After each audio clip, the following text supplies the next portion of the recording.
terkait sholat Jumat, Bu ya.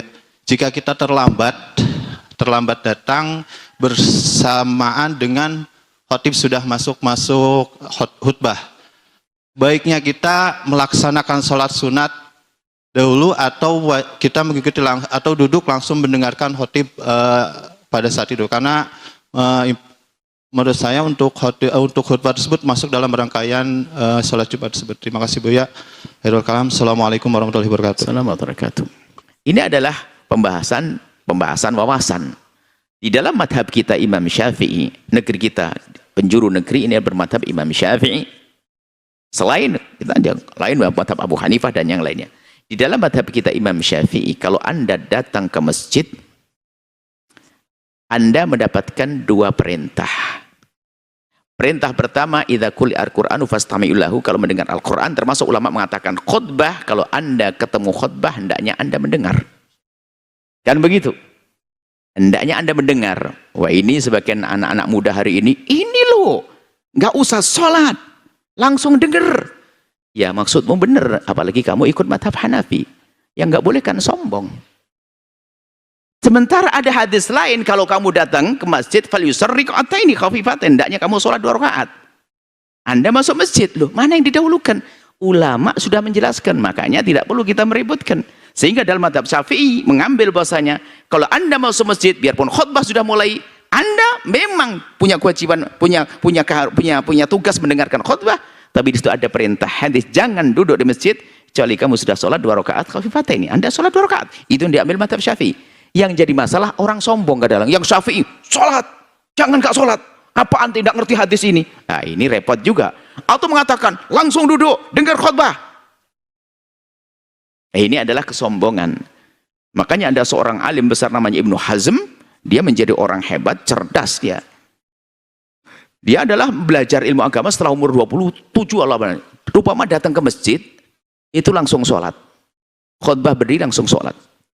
Di samping seorang alim, setelah selesai khutbah cuma diingatkan, kenapa inti sholat? Langsung duduk, tidak usah perlu sholat. Betul. Akhirnya besoknya pergi, karena dia menteri waktu itu, dia pergi masjid langsung duduk ke masjid lain. Selesai Jumatan, ustadz di sampingnya bilang, inti kenapa tidak sholat dulu 2 rakaat? Apa-apaan nih? Baru beliau langsung terjun dunia ilmu. Ternyata di perbedaan ulama, karena ada nas-nas yang diambil dengan cara yang berbeda, sehingga muncullah perbedaan ulama. Selagi Anda di Indonesia Raya, Anda madhab Imam Syafi'i, Anda tidak usah ragu, langsung di saat Anda masuk masjid, kemudian khutbah sudah berlangsung, Anda melakukan 2 rakaat khafifataini.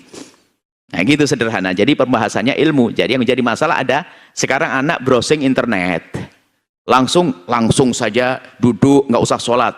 Sudah begitu seolah dia fakih besar, nyalain yang sholat. Atau sebaliknya,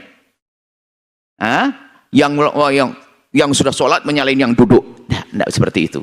Ini adalah diskusi ilmu di antara para ulama, kita ngikuti. Makanya kalau Anda, dan juga kalau Anda melihat orang langsung duduk, berarti dia tidak menjalankan sholat tahiyatul masjid. Selesai gitu saja, enggak haram juga kan begitu ya. Ini saja insya Allah. Jadi yang perlu adalah belajarlah fikih beragama sesuai dengan petunjuk ulama yang mengerti dengan keadaan lingkungan. Maksudnya apa? Selagi Anda di Indonesia Raya, kalau ingin belajar bab sholat dan yang lainnya, ngikuti madhab Imam Syafi'i. Kalau ternyata Anda yang muda-muda menikah dengan orang Maroko, lalu tinggal di sana, sudah berubah, Anda harus belajar madhab Maliki, supaya Anda tidak bingung terus di sana. Atau tiba-tiba Anda ke Pakistan atau India, Anda harus mengetahui madhab Hanafi, biar Anda tidak selalu nyeleneh di sana. Ini, tapi kalau di Indonesia Raya selesai, Anda belajar dengan guru, tanyakan ilmu fikihmu bagaimana ya Ustadz? Oh, saya belajar sanad ilmu Syafi'i. Biarpun sebetulnya banyak Ustadz sekarang yang belajar ilmu madhab Syafi'i, dia punya wawasan belajar 4 madhab. 4 madhab, mengenal madhab. Dan kita pun juga punya guru. Saya punya guru madhab Hanafi, saya punya guru madhab Maliki, itu ya. Kita punya guru madhab Hambali. Ya, kita punya guru, tapi kami kembali negeri ini ya Syafi'i.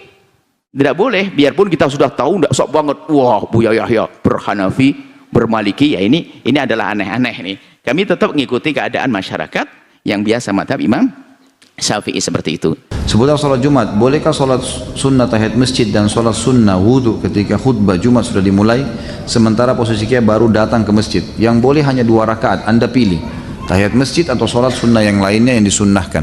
Wudhu kah, ya, sholat tahiyat masjid kah, atau sholat wudhunya, ya, ini dibolehkan, dipilih salah satunya.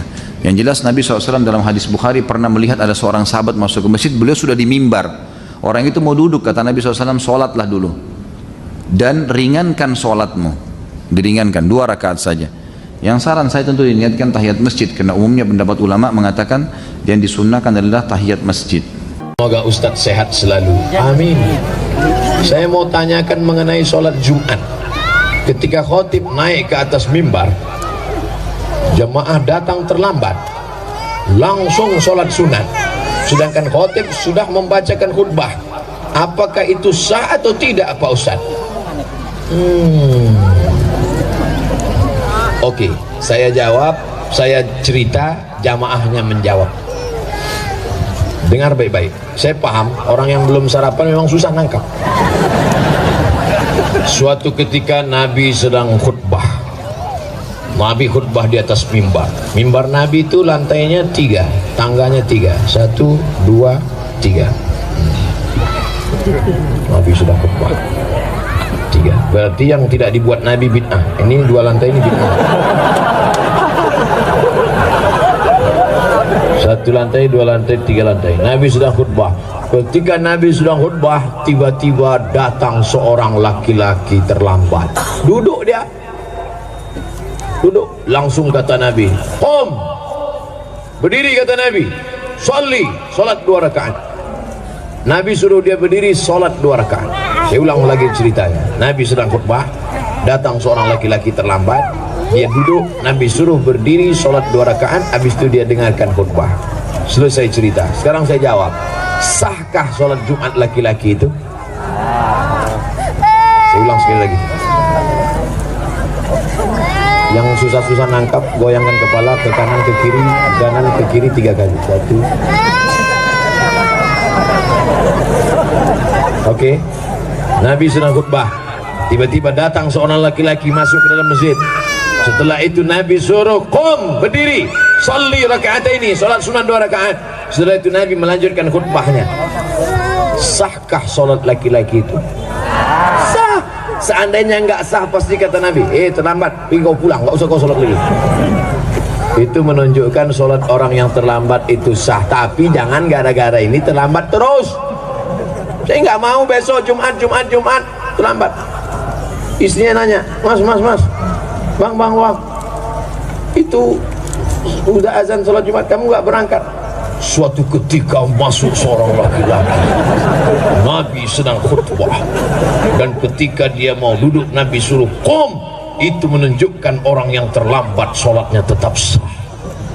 Jangan salah gunakan dalil yang saya sampaikan. Kita naik ke atas tangga bid'ah. Ada 5 waktu. Siapa yang datang waktu pertama seperti berkurban seekor onta, datang waktu kedua hari Jumat seperti berkurban seekor sapi, datang waktu ketiga seperti berkurban seekor kambing, datang waktu ketiga seperti berkurban seekor ayam, datang waktu kelima seperti berkurban sebutir telur ayam. Setelah khotib naik mimbar, tutup buku. Sekarang banyak orang hari Jumat, jangankan telur ayam, telur puyuh pun tak dapat. Khotib sudah naik, baru dia datang. Jangan terlambat. Tapi kalau karena satu dan lain hal terlambat, sholat Jumatnya tetap sah. Jangan langsung duduk. Terlambat, jangan langsung duduk. Sholat sunat 2 rakaat dulu. 2 rakaatnya itu niatnya apa? Qobliyah Jumat. Kalau sholat qobliyah Jumat otomatis dapat tahiyatul masjid. Tapi kalau tahiyatul masjid nggak dapat qobliyah Jumat, maka langsung qobliyah Jumat. Jangan di depan khotib. Udah terlambat di depan khotib. Allah. Ayatnya Yasin. Pakai baju kaos, tertulis di belakang. Emang masalah buat lo? Ini nantang namanya. Udah terlambat, kau carilah pojok-pojok. untuk Jumatan, adakah rawatib atau qabliyah zuhur? Saat khatib bicara, makmum telat, boleh salat tahiyatul masjid? Baik. Dalam konteks ini, Jumat, teman-teman sekalian, ada dua penilaian di kalangan para ulama. Dan ini sudah tuntas betul ya. Pembahasan ini sudah tuntas. Yang pertama, ada dipahami bahwa Jumat itu pengganti zuhur. Diselesai. Jadi ketika menunaikan Jumat, tidak ada zuhur. Paham ya? Nah, ketika pengganti daripada zuhur, maka hukum-hukum turunan zuhur itu kemudian dibedakan dengan hukum-hukum Jumat. Misal, zuhur 4 rakaat, Jumat berapa rakaat? 2 rakaat. Zuhur tidak ada kultum, tidak ada khutbah, maka Jumat ada khutbahnya. Zuhur punya qabliyah di sini, maka Jumat diikat dengan keadaan khutbahnya. Begitu khatib naik ke atas mimbar. Kalau khatib sudah ada naik ke atas mimbar, maka semua jemaah diam. Maka bagian pertama ini, para ulama kemudian mengikat hukum, bagian pertama tidak dianjurkan atau tidak kemudian disebutkan jenis salat sunnah setelah adzan berkumandang pada Jumat saat khatib naik ke atas mimbar dengan mengucapkan salam. Jelas sampai sini? Jadi kalau Anda sudah masuk di situ, kemudian Anda duduk, ya, misal dalam konteks setelah Anda tahiyatul masjid, kemudian Anda duduk, setelah itu khatib naik ke atas mimbar, alhamdulillah, mengucapkan assalamualaikum, kemudian adzan dikumandangkan. Adzan ini pembuka Jumat, bukan pembuka salat qabliyah, karena telah diikat dengan ketentuan khutbah. Anda dengarkan, begitu khatib kemudian naik khutbah, maka Anda tidak salat kembali. Tugas Anda mendengarkan. Ansitu wasma'u. Ansitnya diam, tidak bergerak. Wasma'u fokus untuk mendengarkan. Jadi tidak ada gerakan-gerakan lain, termasuk gambaran-gambaran salat dan semacamnya. Karena itulah kemudian sifat sunnah qobliyahnya, kemudian ini yang paling menarik, spesial untuk Jumat, dihadirkan dengan nama yang sangat indah, namanya salatul intidhar. Salat intidhar ini salat menunggu waktu pada masuk Jumatnya, menunggu khatib naik ke atas mimbar, dan dilakukan tanpa batas. Kalau qabliyah zuhur 4 rakaat ini nggak ada batas. 2, tambah 2, tambah 2, tambah 2, sampai khatib naik ke atas mimbar. Di pendapat yang pertama mengatakan qabliyahnya dialihkan kepada intidhar, salat menunggu khatib naik ke atas mimbar. Batasannya tidak ada batas, silahkan, tidak ada masalah. 2, 2, 2, 2, 2, 2, mau sampai 10, 12, dan seterusnya. Ketika imam naik, khatib naik ke atas mimbar, Anda berhenti salat, dengarkan. Adzan selesai, khatib langsung berkhutbah. Paham? Dan tidak ada salat di situ. Yang kedua, kemudian menyampaikan, ya, Jumat itu kan pengganti zuhur. Maka hukum zuhur yang fardunya berganti ke Jumat. Tapi karena waktunya bersamaan, hukum qabliyahnya tetap ada. Ini pendapat yang kedua. Tapi walaupun saya tidak mengingkari teman-teman yang ini, tapi saya cenderung kurang sepakat dengan yang kedua ini. Cenderung kurang sepakat. Ya? Di mana letak kurang sepakatnya? Karena memang karena sudah khatib naik ke atas mimbar, dalil-dalil yang menguatkan itu diam. Diam, menyimak. Kecuali kasus yang pernah muncul. Pada seorang bernama Sulaik, ya, Al-Ghatafani. Sulaik datang saat Nabi sedang berkhutbah. Saat sedang berkhutbah, dia datang. Kemudian langsung duduk. Nabi mengeluarkan kalimat, "Idza dakhala ahadukumul masjida fala yajlis hatta yusalli rak'atain." Kalau seorang kan kamu salat 2 rakaat baru kemudian duduk. Posisinya datang dalam Nabi sedang berkhutbah.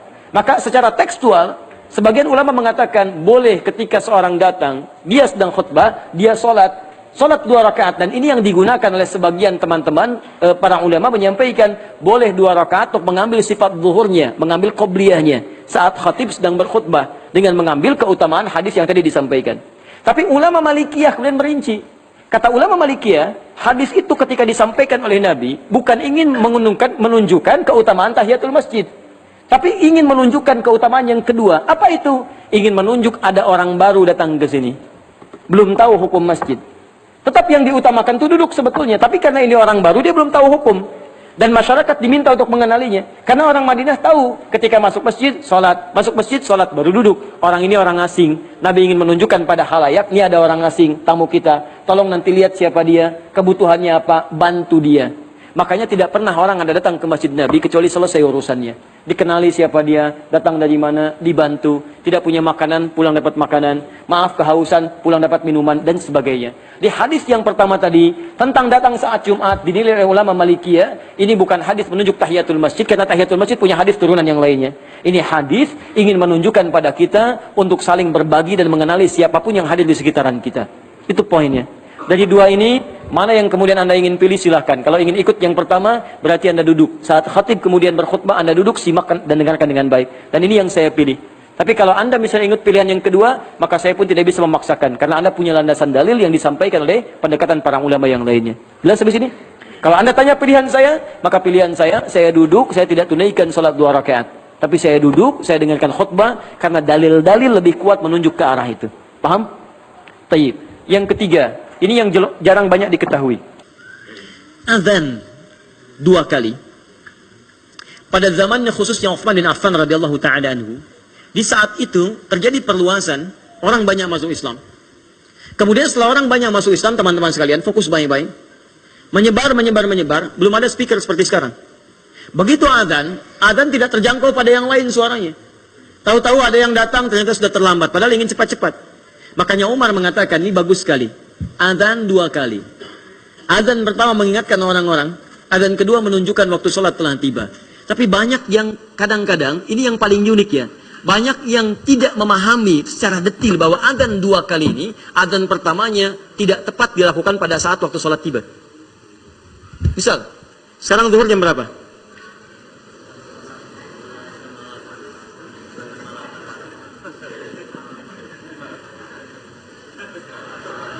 Baik. Kita ambil pertengahan 11.57 misal. Baik ya, misal 11.57. Misal itu bagus sekali ya. Setiap kajian saya harapkan matikan aja waktu salatnya ya. Supaya bisa kelihatan. Ya jangan kalah sama singa laut. Di sini 11.57. Fokus. Adzannya 11.57. Zuhur masuk 11.57. Maka adzan yang pertama itu enggak pas 11.57. Adzannya 15 menit sebelumnya. 15 menit. Jadi kalau kita ambil misalnya kurangi 15 berapa? 11.42. Dia adzan. Adzan yang pertama ini bukan adzan tiba waktu sholat, tapi adzan memberitahu bahwa waktu Jumat akan segera tiba. Cepat siap-siap, cepat siap-siap. Sama persis dengan kejadian waktu subuh. Subuh belum kedengaran, ingin memberitahu kepada mereka siap-siap. Adzannya bukan saat waktu subuh tiba. Makanya saat Anda ke Madinah sekarang, subuh kan 2 kali kan? Awas, jangan terlampau soleh. Pada saat adzan yang pertama jangan dulu salat subuh. Karena itu belum masuk waktu subuh. Ini sering kejadian. Begitu adzan, aduh saya terlambat, sholat dia di situ. Tiba-tiba adzan lagi. Loh kok adzan lagi? Karena yang pertama ternyata itu adzan mengingatkan Anda untuk siap-siap sholat subuh. Pada waktu yang keduanya itulah adzan subuh. Sama, Jumat juga demikian. Begitu adzan yang pertama, silahkan cek. Anda ke Mekah misalnya. Itu belum tiba waktu Jumatnya, waktu zuhurnya, sudah adzan dia. Karena siap-siap mengingatkan yang tawaf siap-siap. Yang sa'i siap-siap, khutbah akan segera dimulai. Masuk 11.57, naik khatib ke atas mimbar. Assalamualaikum warahmatullahi. Allahu Akbar, Allahu Akbar. Pas. Kalau ada orang sholat antara jeda ini ke sini, itu sebetulnya bukan sholat qobliyah. Karena adzan untuk sholat belum dimulai. Sholat yang ditunaikan tetap sholat intidhar, menunggu khatib naik ke atas mimbarnya. Itu poinnya. Ya, paham ya? Di dulu adzan 2 kali itu karena belum ada speaker. Ingatkan. Ya, al-hukmu yaduru ma'illatihi. Hukum itu berdasar kepada ilatnya, sebabnya. Kalau sebabnya hilang, itu boleh hilang perangkatnya. Misal, dulu adzan 2 kali nggak ada speaker, sekarang ada speaker. Begitu kedengaran misalnya, itu boleh. Anda sekali adzan pun cukup. Begitu masuk kepada waktu sholat, Allahu Akbar cukup. Kalau ingin jadikan 2 kali sebagai peringatan, ya tidak ada masalah. Silakan saja sepanjang bermanfaat bagi masyarakatnya. Paham ya? Baik. Jadi, kalau Anda tanya saya, dua-duanya ada landasan, tapi mana yang paling kuat? Kalau saya cenderung pribadi memilih untuk fokus mendengarkan khatib, tidak menunaikan qabliyah, dan qabliyahnya diawalkan kepada intidhar. Persoalannya kenapa seringkali ada yang terlambat datang sehingga intidhar tidak kebagian? Kan? Dan alasan yang kedua, semakin banyak orang datang terlambat, semakin mengganggu khatib untuk menunaikan khutbahnya. Begitu mau ditutup, datang lagi. Begitu mau ditutup, datang lagi. Masya Allah. Akhirnya karena sering mengakomodir orang datang, disitulah kemudian tidak sempurna keadaan khutbahnya. Allah Ta'ala alam.